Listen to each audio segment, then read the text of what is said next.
రేవంత్ రెడ్డికి దమ్ముంటే మేడిగడ్డ బ్యారేజ్ మీదనే చర్చ పెడదామంటూ తెలంగాణ భవన్లో జరిగిన దళిత బంధు సాధన సమితి సమావేశంలో రేవంత్ రెడ్డికి సవాల్ విసిరిన బీఆర్ఎస్ వర్కింగ్ ప్రెసిడెంట్ కేటీఆర్. ఆ కాంగ్రెస్ అభయహస్తం అనే మేనిఫెస్టో ఏదైతే ఉందో అది ఈ శతాబ్దపు అతిపెద్ద మోసం. అది ఈ శతాబ్దంలోనే అతిపెద్ద మోసం ఏదైనా ఉందంటే కాంగ్రెస్ అభయహస్తం అనే మేనిఫెస్టో. ఒక్క వర్గం కాదు, అందరినీ మోసం చేసింది. ఖార్గే సాబ్ వచ్చి చేవెళ్ళలో చెప్పిండు 10 లక్షలు వాళ్ళు ఇస్తే 12 లక్షలు మేము ఇస్తాం, దళితులకు 18% వాటా ఇస్తాం ప్రభుత్వ కాంట్రాక్ట్లలో. ఇచ్చిర్రా? పెంచుతామన్నారు, పెన్షన్లు పెంచినరా? ఇంకెన్ని చెప్పిర్రా? ఒకటి కాదు, ఇన్నునే ఎంతో ఇంత పెద్ద లిస్ట్ ఉందని. నేను ఫస్ట్ మహేష్ని కోరేది ఏంటంటే ఫస్ట్ మనోళ్ళకి నేర్పిను అలా మేనిఫెస్టోలా ఎస్సీ ఎస్టీ డిక్లరేషన్లా దళితులకు ఇచ్చిన మాటలు ఏంది? ఉత్త దళిత బందే కాదు, ఎంత లంగలంటే ఏది పడుతుందో చెప్పుకుంటా మీరు నోటికి ఎంత వస్తా అంత. శ్రీధర్ బాబు అంటే ఆయన రాసిండు మేనిఫెస్టో, చైర్మన్ ఆయన. దాన్ని నేను అసెంబ్లీలో ఆయన లేచినప్పుడల్లా అడుగుతా, ఏమైనా నువ్వేగా చైర్మన్, నువ్వు ఇలా బాగా నడుపుతున్నావు? ఇస్తామండి అంటాడు. ఇస్తామండి అంటే నువ్వే చెప్పినావు కదా 100 రోజులు ఇస్తా అని. 100 రోజుల్లో ఇస్తా, 6 అయినా ఇటు సూర్యుడు అటు పొడిచినా అని డైలాగులు కొట్టింది మేం కాదు. అందుకే అడుగుతున్నాం. 100 రోజుల్లో చేయలేదు కాబట్టి 600 రోజులు అయింది కాబట్టి అడుగుతున్నాం బరాబర్. అంటే వాళ్ళకు ఉక్రోషం వస్తా. ఇక ముఖ్యమంత్రి ఏమని అడిగి మీరు చూస్తాను, ఆయన మాటలు, ఆయన పద్ధతులు. ఎవడన్నా అంటాడే ఊళ్ళల్లో ఆఖరికి పైసలు లేనోడన్నా మాట్లాడతారు అట్లా. లోపల బని పొక్కలున్న మీదికెళ్ళి మాత్రం తెల్లంగా వేసుకొని ఏం షాన్ మే ఫరక్ని అని అన్నట్టు ఉంటాం. ఎవడన్నా ముఖ్యమంత్రి నేను ఢిల్లీకి పోతున్నాను కలుతలేరు, చెప్పులు ఎత్తుకపోతున్నామో అని అపాయింట్మెంట్ ఇస్తలేరు, ఎవడన్నా అంటాడా?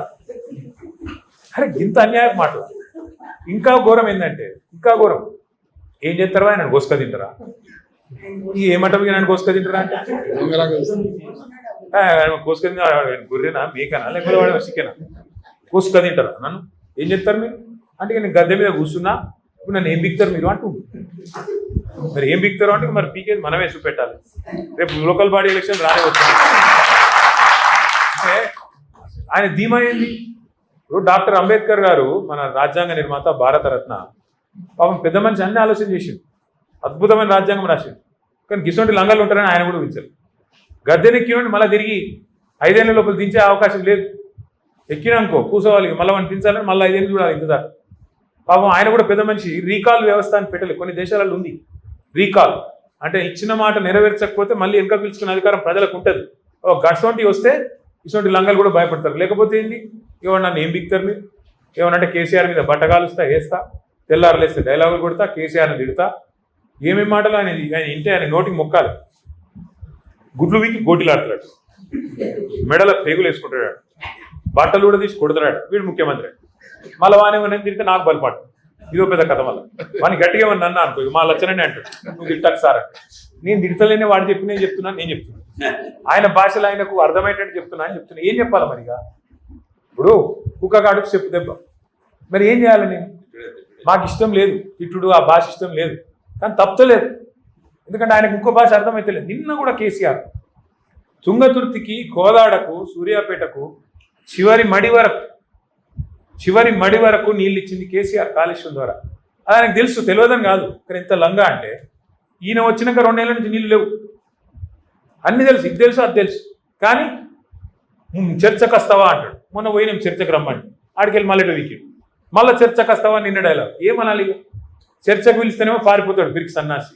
మళ్ళీ చర్చకు వస్తావా కేసీఆర్, నాగార్జున సాగర్ కట్ట మీదకి వస్తావా? మేమన్నా మీకు రారాబాయి మరి మేడిగడ్డ బరాజ్ మీదకి రాయిగా ఆడిడేందుకు. మంచిగా ఉంది, అది కూలిపోలే. నువ్వు కూలేశ్వరం అని నీకు నెత్తి బాగలేక నువ్వు అంటున్నావు. కానీ నిన్నగాకమన్నా మా జగదీశ్వర రెడ్డి గారు వేయచ్చు మొత్తం మేడిగడ్డ బరాజ్ మీదనే కారు నడుపుకుంటా, ఒక ఇక్కడనే కుంగింది, ఒక ఈయనే నా కారు ఉంది చూడుండ్రి అనుకుంటా ఆయన ఇలా ఆడ పెడతాడు సూర్యాపేటలో. నేనేమంటున్నా అంటే ఇంత మోసం, ఇంత దగ ఒక దళితులనే కాదు, ఏ వర్గాన్ని విడిచిపెట్టకుండా అందరికీ. ఆడబిడ్డలకు చెప్పిండు నెలకు 2500 ఇస్తాను, ఎదురు చూస్తాను. 1,68,00,000 మంది ఆడపిల్లలు 18 ఏళ్ళు నిండిన వాళ్ళు ఉన్నారు రాష్ట్రంలో. వాళ్ళందరూ ఎదురు చూస్తాను ఎప్పుడు వస్తాయి 2,500. వచ్చినాయా? 42% రిజర్వేషన్కి ఇస్తా అన్నాడు. ఏది దిక్కులేదు. ఒక వర్గం కాదు, రైతులకు వెంటనే రుణమాఫీ అన్నాడు. 10,000 కాదు 15,000 ఇస్తా అన్నాడు. రైతు కూలీలకు ఇస్తా అన్నాడు. కౌలు రైతులకు ఇస్తా అన్నాడు. ఎన్ని మాటలు, ఎన్ని మోసాలు. లెక్క పెడితే మొత్తం 420 ఉన్నాయి, కరెక్ట్గా 420. అందుకే నా ప్రార్థన మీతో, ముఖ్యంగా తమ్ముడు మహేష్తోని, మీ అందరితో, ఒకటి మీరు సమిష్టిగా కొట్లాడితేనే, మీరు గొంతిప్తేనే అడగండి అవ్వ కూడా పోవ పెట్టదు. మొదలు ఈరోజు మీటింగ్ తర్వాత నేను పార్టీ తరఫున బట్టి విక్రమార్క గారు, ఆయన ఇవాళ డిప్యూటీ సీఎం ఉన్నాడు, ఆర్థిక శాఖ మంత్రిగా ఉన్నాడు, వెంటనే లెటర్ రాస్తా. మీ రిప్రజెంటేషన్ తీసుకొని దాని మీదకెళ్ళే లెటర్ రాస్తా.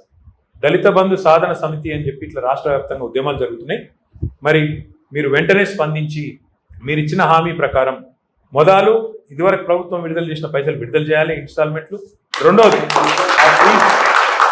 ఫ్రీజింగ్ ఎత్తేయాలి. మూడోది మరి మీరు ఇచ్చిన అంబేద్కర్ అభయహస్తం మేనిఫెస్టో ఏదైతే ఉందో అందులో మీరే చెప్పారు 10 కాదు 12 ఇస్తా అని. ఎప్పటి నుంచి చాలు చేస్తావు? ఇదివరకు ఇచ్చినవి ఎప్పుడు రిలీజ్ చేస్తావు? ఇవి ఎప్పటి నుంచి చాలు చేస్తావు చెప్పాలని అడుగుతాను. అట్లా ఆయనకి యాద్ చేస్తా. కేసీఆర్ ఉన్నప్పుడు 1022 గురుకుల పాఠశాలలు పెట్టినారు. ఇలా గురుకుల పాఠశాలల్లో ప్రతిరోజు ఒక చెడ్డవారు, ప్రతిరోజు ఫలానా కాడ పిల్లలకు బోసక్కగా లేక ఫుడ్ పాయిజనింగ్ అయింది, 30 మంది అస్వస్థత, 40 మంది ఇట్లా, ఇప్పటికి 100 మంది పిల్లలు చచ్చిపోయినారు, 1000 మంది ఇప్పటికీ ఆసుపత్రిలో పాలైంది.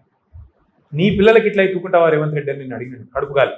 నీ పిల్లలకు, నీ బిడ్డకో నీ మన్మన్కో ఇట్లా ఎత్తుకుంటావా? ఇదే తిండి పెడుతుకుంటావా? ఇవాళ సాంబార్ వాళ్ళకు వాళ్ళకి పైసలు ఇస్తలేదు.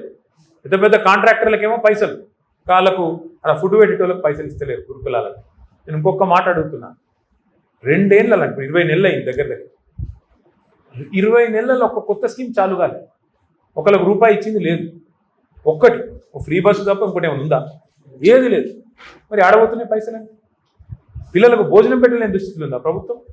ఒక్క గ్యారెంటీ అమలు చేయకపోతేవి, రైతు బంధు పెంచకపోతేవి, 2 సార్లు ఎగ్గొడితివి, దళిత బంధు పెంచకపోతేవి, ఉన్న పైసలే ఇవ్వకపోతేవి, ఆడబోతున్నాయి పైసలు. మరి ప్రభుత్వం యొక్క డబ్బులు, ప్రజల యొక్క సంపద ఎక్కడ పోతుంది? ఎవల జేబులకు పోతుంది? ఢిల్లీలో రాహుల్ గాంధీకి పోతుందా? కాంట్రాక్టర్లకు పోతుందా? మరి ఏడబోతున్నది చెప్పాల్సిన బాధ్యత ప్రభుత్వానికి లేదా? అందుకే మేము కొట్లాడుతుంటే మా మీద కేసు, ఈ కేసు నువ్వుదామా, ఆ కేసులో నువ్వుదామా, ఏం బీక్తావు? ఎక్కువ ఓ కేసు పెడతావు, 4 రోజులు జైలుకి పంపుతావు, నీ కక్ష తీసుకుంటావు, అంతే కదా. అంతకంటే ఎక్కువ చేసేది ఏముంటుంది మమ్మల్ని? కానీ ఒకటి మాత్రం పక్కా, ఆయన కేసులు పెట్టినా, జైళ్ళకు పంపినా, ఆయన ఇంకో 10 కేసులు ఇంకా పెట్టినా మేము మాత్రం ఊకోము. ఖచ్చితంగా కేసీఆర్ గారి నాయకత్వంలో అందరం సమిష్టిగా మీకోసం, రాష్ట్రంలోని ప్రతి ఒక్కరి కోసం కొట్లాడుతూనే ఉంటాం. కాకపోతే మీ మద్దతు మాకు కావాలి. మీరు ఇప్పటికే 16 జిల్లాలకు పోయినామన్నారు, సంతోషం. మిగతా 14-15 జిల్లాలు కూడా మీరు పోవాలి. తప్పకుండా అందరం కలిసికట్టుగా ముంగడికి పోవాల్సిందే. తప్పకుండా 100% మీకు అండగా నిలబడుతుంది. ఈశ్వరన్న చెప్పిండు. మరి 16 జిల్లాలో మరి ఇప్పుడు తమ్ముడు ఇచ్చినాడు, ఏమేమి పోరాటాలు చేసిండ్రు, ఎక్కడెక్కడ చేసిండ్రు, బ్రహ్మాండంగా చేసిండ్రు. హుజూరాబాద్లో కూడా చక్కటి కార్యక్రమం చేసిండ్రు. మా సోదరుడు కౌశిక్ రెడ్డి గారు కూడా ఆ రోజు అరెస్ట్ అయ్యాడు, దెబ్బలు తిన్నాడు. ఆయన కూడా బాగా ఇబ్బంది పడ్డాడు ఆ రోజు, నాకు యాదుకుంది. మీరు ఇంకా రాష్ట్ర వ్యాప్తంగా మీరు ఇంకా కమిటీలు విస్తరించండి. మేము మీకు పూర్తిగా అండగుంటాం, పార్టీ అండగుంటుంది.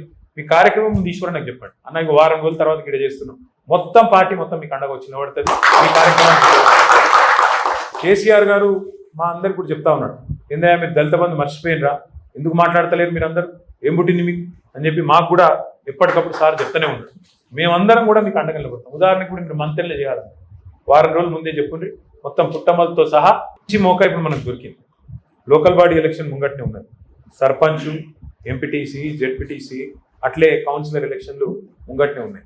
నా ప్రార్థన మీతోని దళిత జాతిని తప్పకుండా జాగృతం చేయాలి.